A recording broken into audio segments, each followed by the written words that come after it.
Buenas tardes, mi nombre es Wanda Botello y continuamos con el curso preparativo técnico Administración e Inspección de Obras. Para finalizar este curso tenemos lo que es la unidad 4, Normas y Control de Obras Civiles en Ejecución. Los objetivos específicos para esta unidad son: 1. Describir los procedimientos de control que se aplican en cada una de las fases del proceso constructivo de una obra civil. 2. Describir las características y usos de los diferentes documentos para el control de obras civiles. Y 3. Describir las técnicas y procesos de control de calidad que se aplican en la ejecución de obras civiles. Comenzamos con la definición de control de obras civiles. El control de obras civiles es un proceso fundamental que asegura la correcta ejecución de proyectos de construcción, garantizando calidad, cumplimiento y plazos de gestión eficientes de recursos. Dentro de las obras civiles debemos destacar la importancia del control de obras. El control de obras es importante es esencial para garantizar el éxito y la eficiencia en la ejecución de proyectos de construcción. Este proceso implica la supervisión y regulación del avance del proyecto, asegurando que se cumplan los plazos, costos y estándares de calidad establecidos. Y por último, incluye actividades como la recolección de información, análisis de datos y toma de decisiones para corregir desviaciones y minimizar riesgos. Dentro de las herramientas y elementos del control de obras civiles tenemos, primero, el Manual de Control de Calidad. Este documento técnico proporciona recomendaciones para controlar la calidad de los procesos constructivos, asegurando que se ejecuten de acuerdo con los planos y especificaciones técnicas. Es un recurso valioso para todos los actores involucrados en la inspección y fiscalización de obras.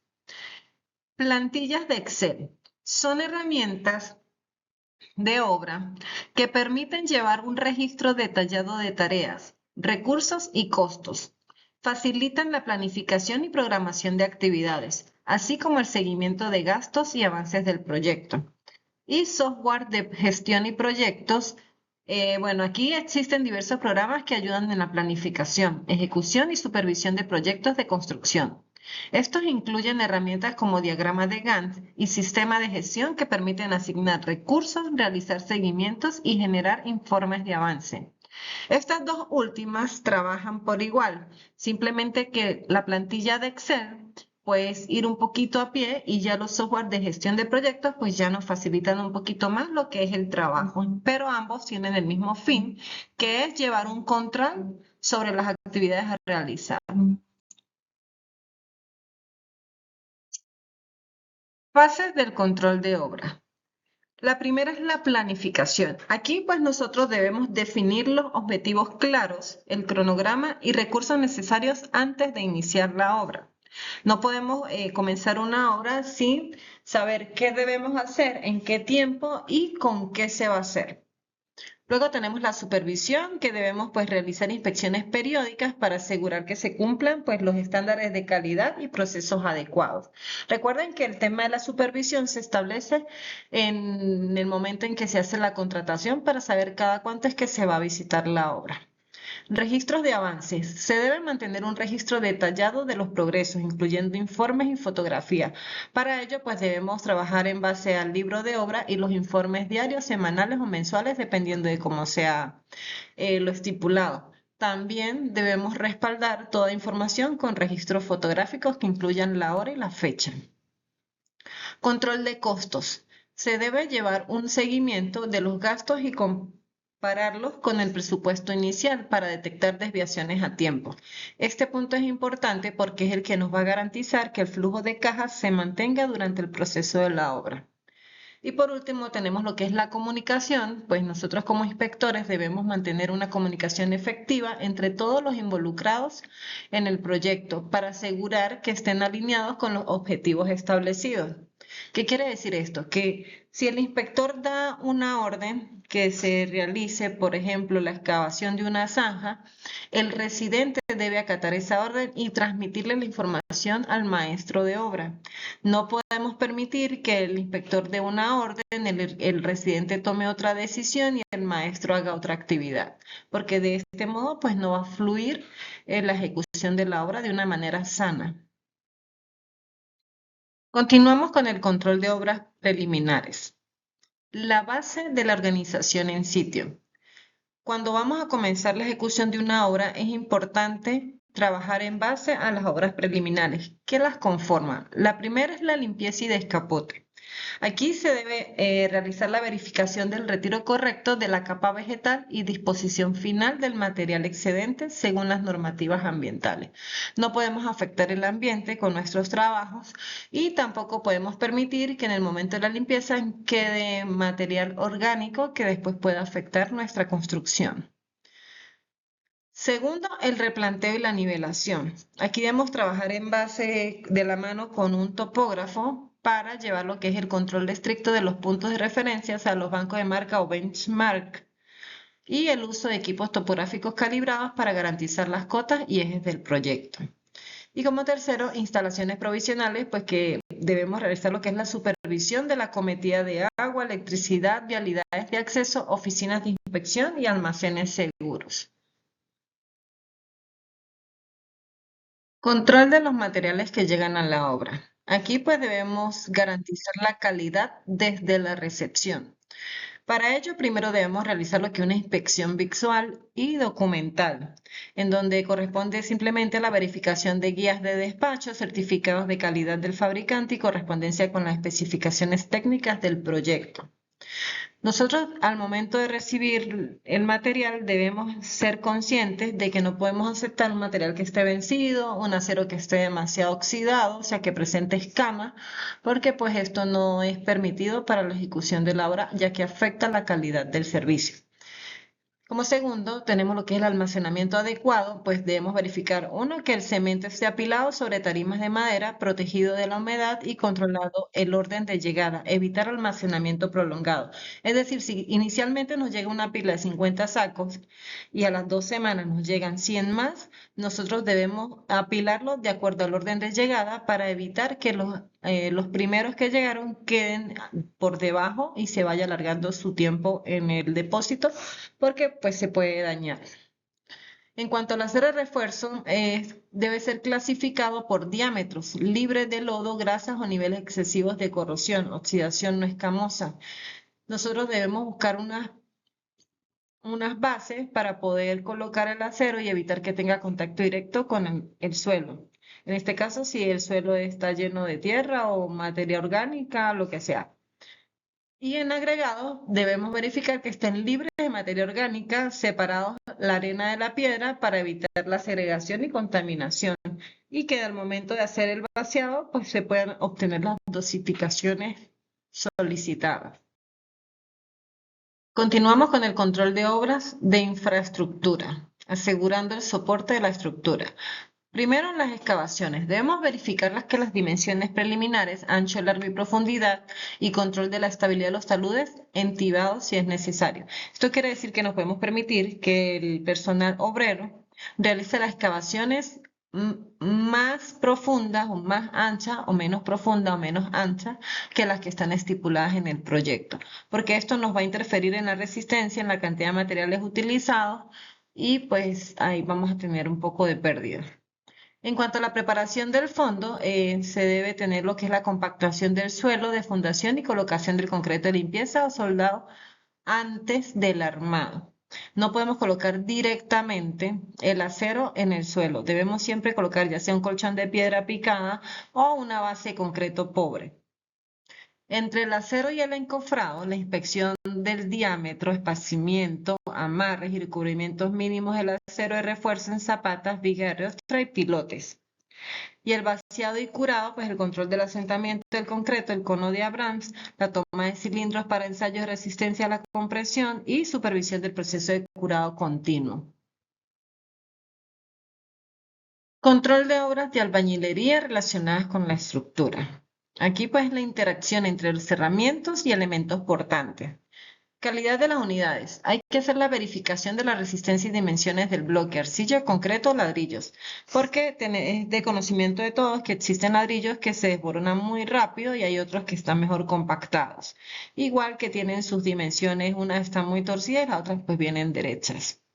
Está la dosificación del mortero, que es el control de las proporciones de cemento, arena y consistencia para garantizar la adherencia. En esta parte, el mortero no puede quedar ni muy aguado ni muy seco. Él debe quedar en un término medio que pueda permitir que cada uno de ellos pues tenga mejor adherencia. En cuanto al proceso constructivo, bueno, la plomada, que es la alineación y nivelación de las hiladas. Anclajes y juntas, que es la verificación de las conexiones mecánicas o bastones de acero entre la mampostería y las columnas vigas para absorber esfuerzos sísmicos.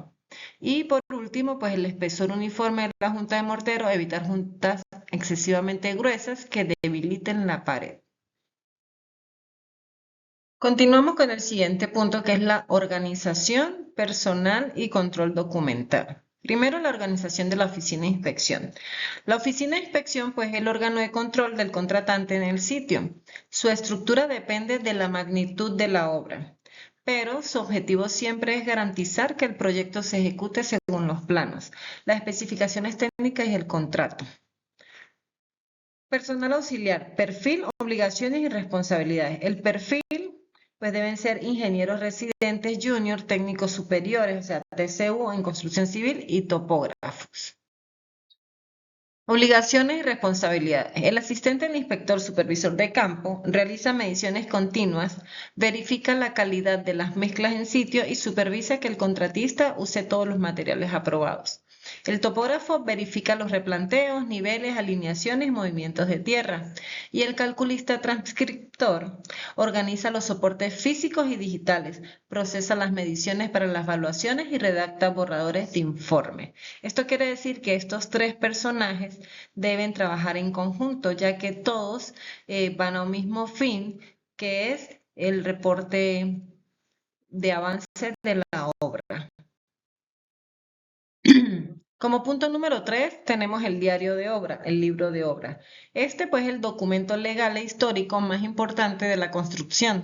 Debe ser un libro empastado, foliado, con páginas numeradas y se firma en original y copia diariamente por el ingeniero inspector, que va por parte de la contratante, y el ingeniero residente por parte de la contratista. Reglas de oro del libro de obra. Lo que no está escrito en el libro de obra legalmente no existe. No se admiten tachaduras, enmiendas ni hojas arrancadas. Si hay un error, se corrige mediante una nota aclaratoria. Aquí pues le presento una planilla, un modelo del diario de obra, donde se colocan las fechas, las horas. Ahí en los registros se ve colocar el personal que interviene, material que ingresa, maquinarias que se utilizan y las actividades y cualquier eventualidad con el tiempo. Ok, aquí les presento lo que es un ejemplo de asiento diario en el libro de obra. Dice acta diaria número 42 de fecha 23 de mayo de 2026. Clima despejado por la mañana, lluvias moderadas a partir de las 3 de la tarde. Personal en obra, un ingeniero residente, un maestro de obra, 4 albañiles y 6 obreros. Actividades del día: se realizó el vaciado de concreto de resistencia de 250 kilogramos sobre centímetros cuadrados en la losa de techo del módulo A, en los ejes 1, 4, AC.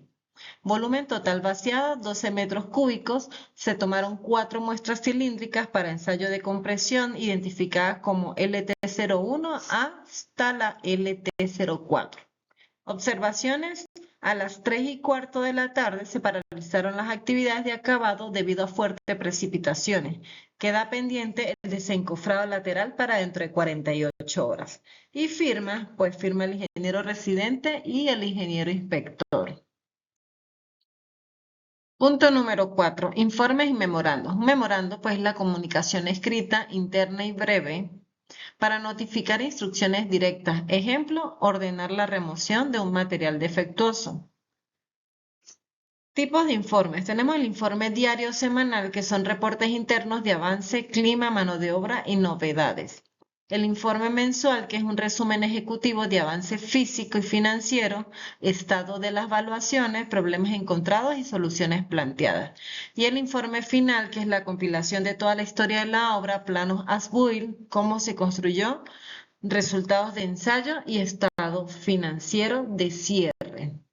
Todos estos informes pues deben estar soportados con imágenes fotográficas para poder dar veracidad a lo que allí se está escribiendo, como estos dos ejemplos que le estoy presentando en la pantalla.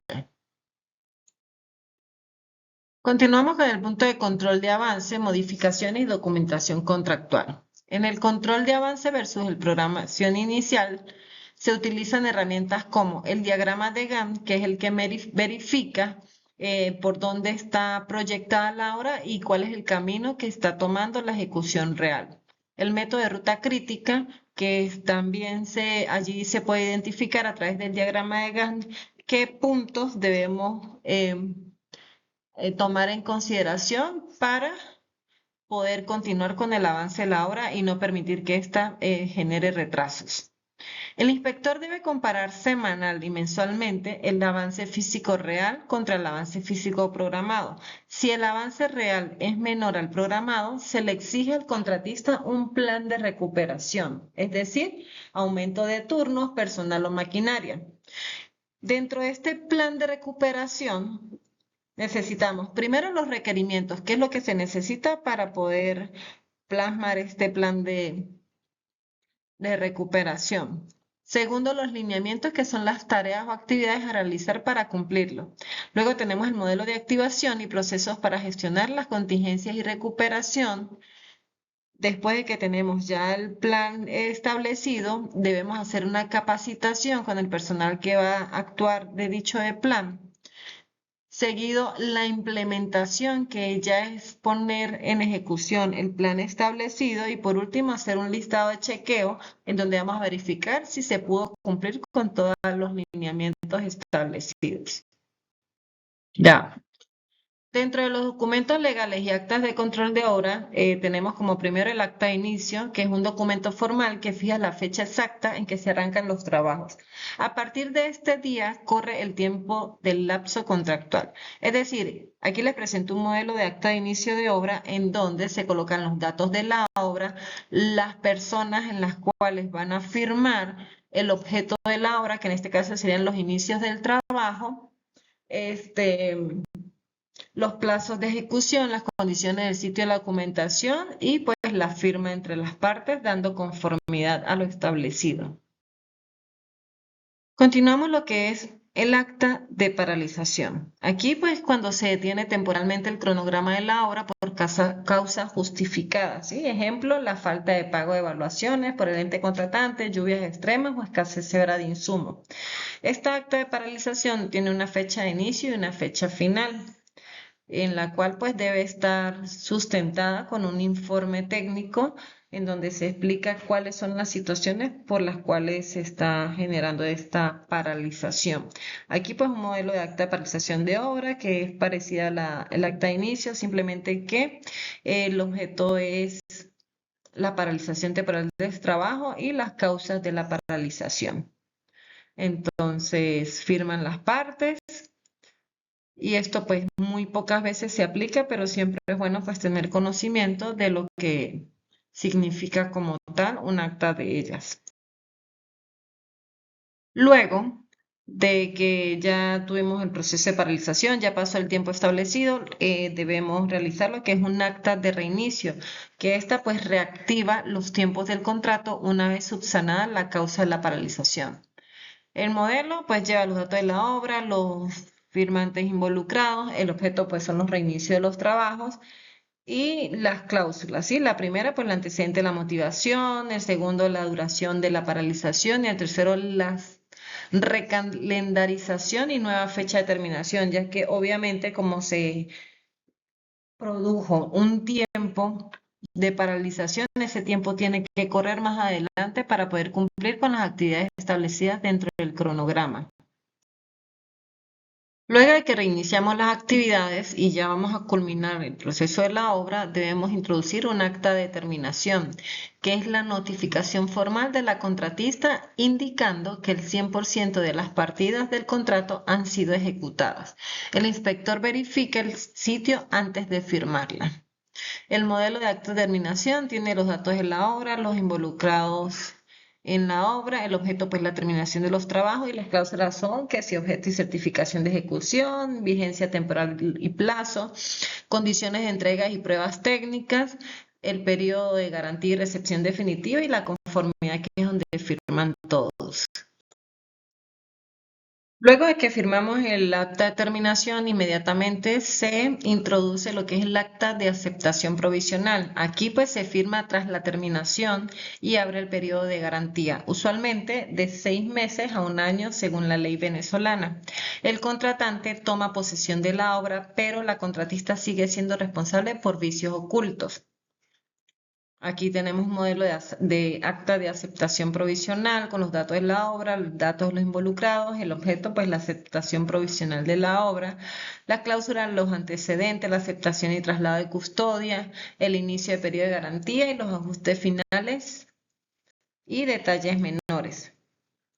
Y pues firman los ingenieros, contratante y contratista. Luego de que pasa el periodo de garantía, se hace un chequeo nuevamente de las condiciones de la obra y si está todo bien, se procede a introducir lo que es el acta de aceptación definitiva. Aquí se firma al vencerse el lapso de garantía, libera la fianza de fiel cumplimiento y cierra formalmente la responsabilidad de la empresa en esa contratación. Y pues aquí les presento lo que es el modelo de acta de aceptación definitiva con los datos de la obra, los involucrados, el objeto, pues aceptación definitiva de la obra y las cláusulas serían los antecedentes, la verificación técnica y comportamiento de la obra, la aceptación definitiva y finiquito y la liberación de garantías y fianzas. Y de conformidad, pues firman los ingenieros, contratante y contratista. Punto número 3. Mediciones, evaluaciones y variaciones presupuestarias. Comencemos con las mediciones de obra. Es la cuantificación física en sitio de los trabajos ejecutados, usando las unidades de la norma Covenil, metros cúbicos, metros cuadrados, kilogramos, etc. Y deben ir soportadas por croquis y memorias de cálculo. Aquí un modelo de planilla de medición donde se debe colocar lo que es el nombre de la obra, la fecha, la unidad de medida, el código Covenil y el número de página. Luego tenemos lo que es la descripción de la partida, donde se ubica cada elemento, cantidad y las unidades de medida. En este caso, pues una excavación, por tanto nos da en metros cúbicos. Y al final se totaliza. Aquí firma lo que es el ingeniero residente, el inspector y el contratista. Seguimos con las evaluaciones. Este pues es el documento contable donde se multiplica la cantidad de la obra medida en el periodo por el precio unitario. Ofertado en el análisis de precios unitarios. Es la factura que cobra el contratista. Es decir, yo tengo un formato parecido a lo que es el presupuesto original, pero allí voy a colocar lo que son las medidas que se llevan hasta el momento ejecutadas, se multiplica por el precio unitario contractual y pues se le saca el total de lo que se va a pagar en este momento por la primera evaluación, por ejemplo. Seguimos con el corte de cuenta. Estos pues son estados financieros intermedios que reflejan cuánto dinero se ha pagado, qué amortización de anticipo se ha hecho y cuánto falta por ejecutar. Esta parte pues ya la hace un administrador o un contable para poder pues verificar cómo va el avance financiero de la obra y con qué dinero se cuenta para culminar. Variaciones de presupuesto. En Venezuela, durante la ejecución de obras públicas o privadas, el presupuesto original varía mediante 3 figuras.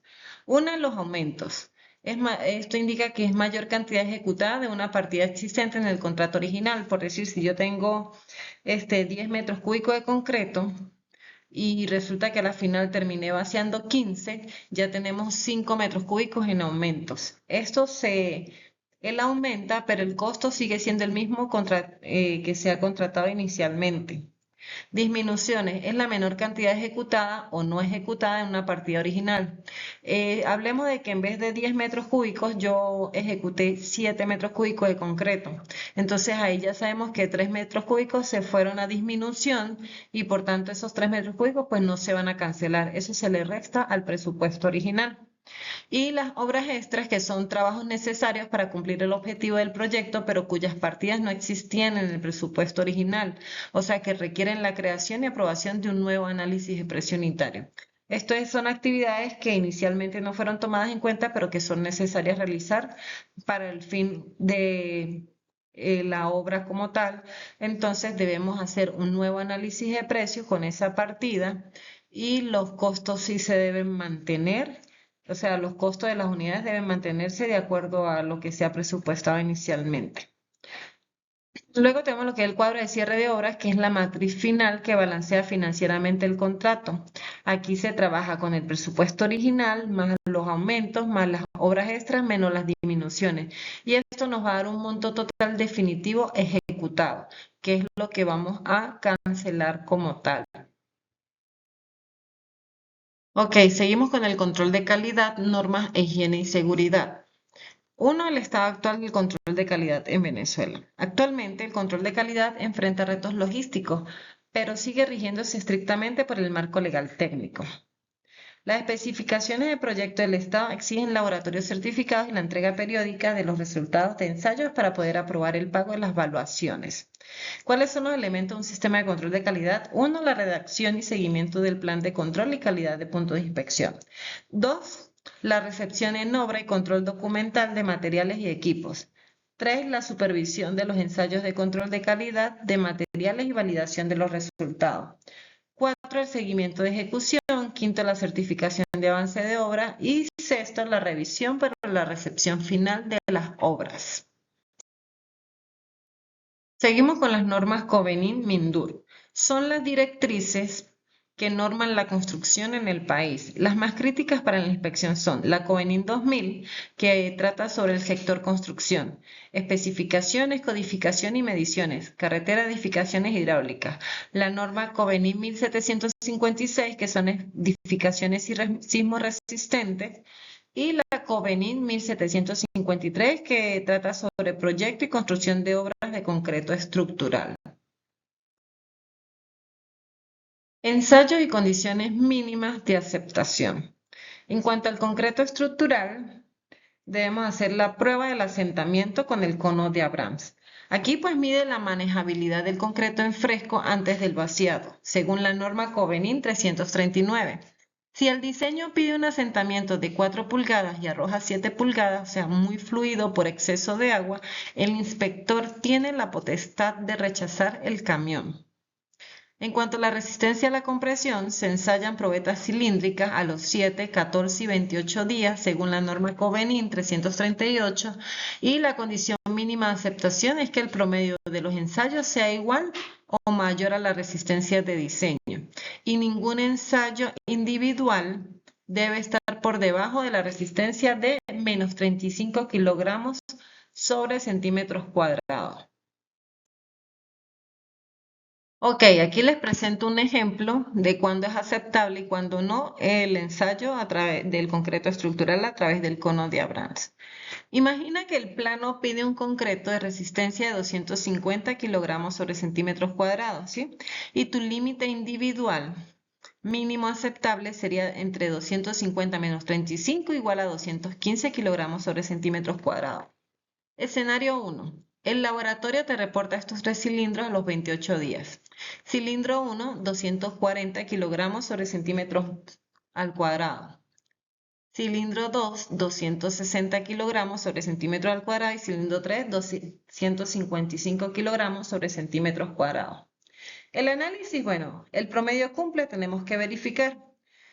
Sumamos los 3 cilindros y los dividimos entre 3.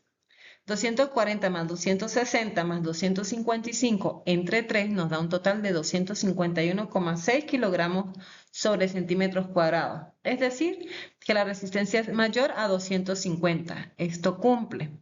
¿Algún cilindro bajó de 215? No. El más bajo fue 240, el cual cumple. Entonces, el veredicto de la inspección es que el inspector acepta el concreto. Segundo escenario. El laboratorio reporta estos otros tres cilindros. El cilindro 1 con 270 kilogramos sobre centímetros cuadrados. El cilindro 2, 275 kilogramos sobre centímetros cuadrados. Y el cilindro 3, 210 kilogramos sobre centímetros cuadrados. El análisis, el promedio cumple, vamos a verificar. 270 más 275 más 210 entre 3 nos da un total de 251,60 kilogramos sobre centímetros cuadrados. Es mayor a 250, el promedio pasa, ¿sí? ¿Algún cilindro bajo de 215? Sí. El cilindro 3 dio 210 kilogramos sobre centímetros cuadrados. ¿Cuál es el veredicto? El concreto no se acepta automáticamente. Aunque el promedio dio bien, ese cilindro tan bajo de 210 es una alerta roja de que esa zona de la estructura tiene una debilidad severa. Ahí es donde el inspector ordena estudios más profundos como esclerometría o extracción del núcleo corazones de concreto. En cuanto al acero de refuerzo, primero debemos hacer la verificación visual de la ausencia de oxidación excesiva, o sea, que el acero no se encuentre escamoso, y control del estriado o corrugado. Como ingenieros inspectores, pues tenemos la potestad de que si el acero llega en malas condiciones, hacer de inmediato la devolución.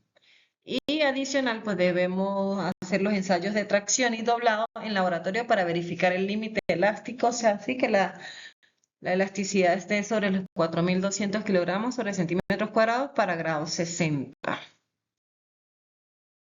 En cuanto a suelos y compactación, se debe hacer lo que es el ensayo Proctor modificado, que este determina la densidad máxima seca y la humedad óptima del suelo en el laboratorio. Luego hacemos la densidad de campo, que es el cono de arena, que aquí pues se mide el grado de compactación en sitio. La condición mínima para bases o terraplenes suele ser entre el 95 o el 100% del Proctor modificado. Punto número 4. Normas de seguridad industrial, medicina del trabajo y primeros auxilios. La seguridad en obras civiles se rige por la LOPSIMAT, la Ley Orgánica de Prevención, Condiciones y Medio Ambiente del Trabajo, y normas COVENIN específicas como la COVENIN 2273 para el uso de andamios y 474 para el uso de casco. ¿Cuál es la obligación de la inspección? Velar porque el contratista dote a su personal de los equipos de protección individual, casco, botas de seguridad con puntera de acero, arnés para trabajo en altura más de 1,80 metros y lentes y guantes. Entonces, como pueden observar en el dibujo que tenemos aquí, los audífonos, pues obviamente ofrecen una protección auditiva y esto se utiliza cuando tenemos trabajo en donde, por ejemplo, se está usando un rotomartillo, entonces el ruido debemos ayudar al personal a protegerse del sistema auditivo. El casco pues ofrece protección para la cabeza, los tapabocas para la protección respiratoria. Esto se usa sobre todo cuando están lijando, haciendo cortes o cuestiones que generen demasiado polvo. Adicional, se recomienda al final del día darle siempre 1 litro de leche al personal que está trabajando con esas actividades, también con las pinturas, porque eso ayuda a limpiar los pulmones. Los lentes nos da protección visual y es obligatorio el uso casi en el 100% de las actividades. La faja, eso ya es un accesorio, pero ella se usa cuando van a hacer el tema de levantamiento de material. Los guantes para la protección de las manos, la ropa pues la protección general y que es obligatorio el uso de uniformes dentro de la obra, y las botas con punta de acero para la protección de los pies. Ok, seguimos con lo de las normas de seguridad industrial, ¿sí? Las medicinas del trabajo. Es la existencia de los delegados de prevención, la conformación del Comité de Seguridad y Salud Laboral y los exámenes médicos preempleo y postempleo. ¿Qué quiere decir esto? Que en toda obra debe haber un Comité de Seguridad Laboral, que son los que dan respuesta inmediata ante cualquier situación. Y cada empleado que ingrese a la obra se le deben realizar sus exámenes pre y al momento de salir sus exámenes post. ¿sí? Esto para evitar cualquier tipo de situación que de repente venga el personal con algo ya con antecedentes de salud y quiera pues hacerlos como si fuesen adquiridos durante la obra. El proceso de la selección del Comité de Seguridad y Salud Laboral comienza primero la identificación de las personas que van a participar, luego se hace la convocación a las elecciones, después las nombraciones de los comités, se hacen las elecciones y por último pues se notifica quién ha sido el ganador. En cuanto a los primeros auxilios, la obra debe contar obligatoriamente con un botiquín de primeros auxilios de campaña, dotado con antisépticos, gasas, vendas y movilizadores, y personal capacitado en obra para la atención inmediata y estabilización de un trabajador antes de su traslado a un centro asistencial. Esto es muy importante porque pues no estamos exentos a que suceda cualquier incidente dentro de la obra. Entonces debemos contar por lo menos con la atención primaria, tanto de botiquín como de personal, para poder garantizar mientras se llama al personal médico para recibir la asistencia secundaria. Y para finalizar, bueno, aquí el mensaje para cerrar ya lo que es el curso de Administración e Inspección de Obras, que dice, la ingeniería civil diseña y construye las estructuras del mundo, pero la administración y la inspección son las que garantizan que se mantengan en pie con integridad, ética y seguridad.